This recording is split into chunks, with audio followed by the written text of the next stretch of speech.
ಎಲ್ರಿಗೂ ನಮಸ್ಕಾರ. Welcome back to my new vlog ಅಂತ ಹೇಳ್ತಾ ಬೆಳಗ್ಗೆನೇ ಬೆಳಗಿನ ಜಾವ 5 ಗಂಟೆಗೆ ಹಂಗೆ ಮೈಸೂರಿಂದ ನಾವು ಊರಿಗೆ ಹೊಂಟಿದ್ವಿ. ಸ್ವಲ್ಪ ಕೆಲಸ ಇತ್ತು, ಮುಗಿಸ್ಕೊಬೋಣ ಅಂತ ಹೇಳಿಬಿಟ್ಟು ಹೊಂಟಿದ್ವಿ. ಜೊತೆಗೆ ನಮ್ಮ ತಂಗಿನೂ ಬರ್ತೀನಿ ಅಂತ ಹೇಳಿದ್ಲು. ಅವಳದು ಅದೇ ಊರಾದ್ರಿಂದ ಅವಳು ಹಬ್ಬಕ್ಕೆ ಹೋಗಬೇಕು, ನಾನು ಊರಿಗೆ ನಾನು ನಿಮ್ಮ ಜೊತೆನೇ ಬರ್ತೀನಿ ಅಂತ ಹೇಳಿಬಿಟ್ಟು ಬಂದಿದ್ಲು. ಹಾಗೆ ನಾನು ಬೆಳಗ್ಗೆಯಿಂದನೇ ಸ್ವಲ್ಪ ವೀಡಿಯೋ ಮಾಡ್ಕೊಳ್ಳೋಣ ಅಂತ ಟ್ರೈ ಕೂಡ ಮಾಡಿದೆ, ಆದರೆ ಆಗ್ತಾನೇ ಇರಲಿಲ್ಲ. ಬೆಳಗ್ಗೆ 5 ಗಂಟೆಗೆ ಗಾಡಿ ಇರೋದ್ರಿಂದ ಬೆಳಗ್ಗೆ ನಾವು ಎಲ್ಲ ರೆಡಿ ಮಾಡಿಕೊಂಡು ಪ್ಯಾಕ್ ಮಾಡಿಕೊಂಡು, ಮಕ್ಕಳು ಬೇರೆ ಮಲ್ಕೊಬಿಟ್ಟಿರ್ತಾರೆ, ಅವ್ರನ್ನ ಎತ್ಕೊಂಡು ಲಗೇಜ್ ಹಾಕ್ಕೊಂಡು ಆಟೋದಲ್ಲಿ ವೀಡಿಯೋ ಮಾಡೋಕ್ಕೆ ಆಗಲಿಲ್ಲ. ಹಾಗಾಗಿ ಸ್ಟೇಷನ್ ಬಂದ ಮೇಲಿಂದನೇ ವೀಡಿಯೋ ಸ್ಟಾರ್ಟ್ ಮಾಡಿಕೊಂಡೆ. ನಮಗೆ ಟ್ರೈನ್ ಇದೆ 10 ಗಂಟೆ ಹಂಗೆ, ಅಂದರೆ ನಮಗೆ ಬೆಂಗಳೂರಿಗೆ ಹೋಗುತ್ತೆ ಟ್ರೈನ್. ಹಂಗಾಗಿ ತುಂಬ ದೂರ ಆಗಿಬಿಡುತ್ತೆ. ಮಕ್ಕಳು ಸಂಜೆ ತನಕನೂ ಟ್ರೈನಲ್ಲಿ ಸುಧಾರಿಸೋದು ತುಂಬಾ ಕಷ್ಟ ಆಗಿಬಿಡುತ್ತೆ. ಹಾಗಾಗಿ ಬೆಳಗ್ಗೆ ಟ್ರೈನ್ಗೆ ಹೋಗ್ಬಿಡ್ತೀವಿ. ಬೆಳಗ್ಗೆ ಟ್ರೈನ್ಗೆ ನಾನು 5 ಗಂಟೆ ಟ್ರೈನ್ಗೆ ಹೋದರೆ ನಾವು 11 ಗಂಟೆ ಅನ್ನೋಷ್ಟೊತ್ತಿಗೆ ನಮ್ಮ ಊರು ರೀಚ್ ಆಗ್ಬೋದು ಅಂತ ಹೇಳಿಬಿಟ್ಟು ಬೇಗನೆ ಹೊರಟ್ಬಿಡ್ತೀವಿ. ಹಾಸನ ಜಂಕ್ಷನ್ ಕೂಡ ಬಂತು.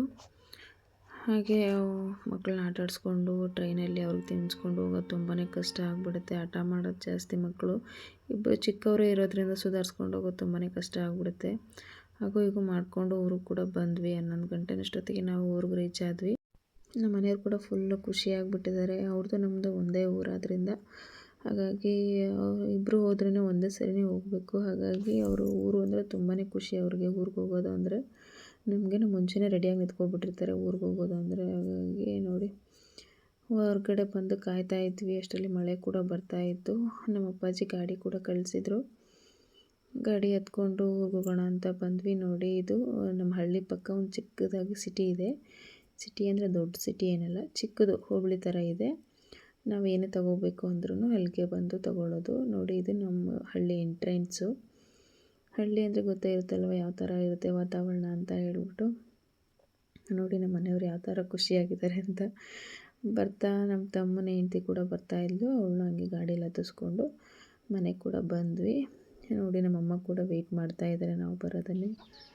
ನಮ್ಮ ಮಗಳಿಗೆ ಇಲ್ಲಿ ಬಂದು ಆಟ ಆಡೋದಂದರೆ ತುಂಬಾ ಖುಷಿ. ಎಲ್ಲ ಸಿಗುತ್ತಲ್ವ, ಕೋಳಿ ಪ್ರಾಣಿಗಳೆಲ್ಲ ಸಿಗುತ್ತೆ ಅಂತ ಹೇಳ್ಬಿಟ್ಟು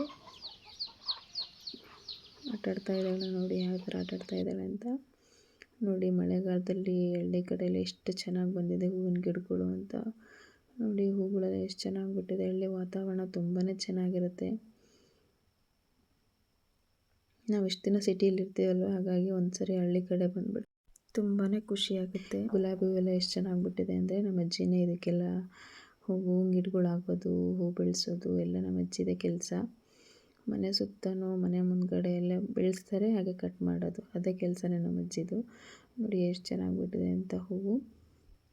ನಮ್ಮ ಹಳ್ಳಿ ನೋಡಿದ್ರಲ್ವ ಹೇಗಿದೆ ಅಂತ. ನಿಮಗೂ ಕೂಡ ಇಷ್ಟ ಆದರೆ ಪ್ಲೀಸ್ ಸಬ್ಸ್ಕ್ರೈಬ್ ಮಾಡಿ, ಲೈಕ್ ಮಾಡಿ. Thank you.